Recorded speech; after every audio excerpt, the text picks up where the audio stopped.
Arĩ mbere ya kamĩtĩ ya wonjoria na ũigithia bunge-inĩ ya bũrũri, mũthũrimi wa bajeti Margaret Nyakango augĩte atĩ ikombe rĩa bũrũri rĩrĩ hatĩka-inĩ kumana na mũiyũro wa mathirĩ kuma thĩinĩ na nja wa bũrũri. We are now, according to our latest report, at 12.82 trillion in total borrowing.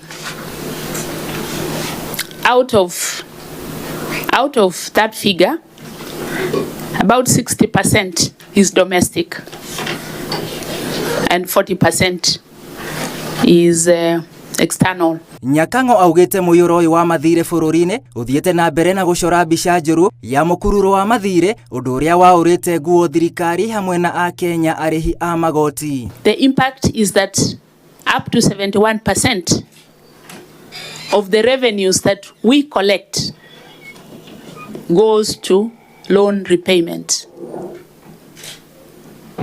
So when that happens, it leaves us with 29% to do the rest of the expenditure that we would like to do.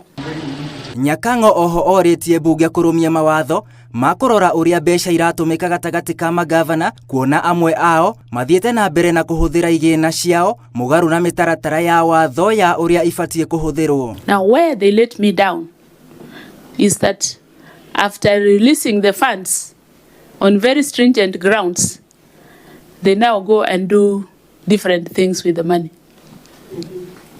Now, of course, I'm helpless when it comes to what they actually do, although we are doing something about it.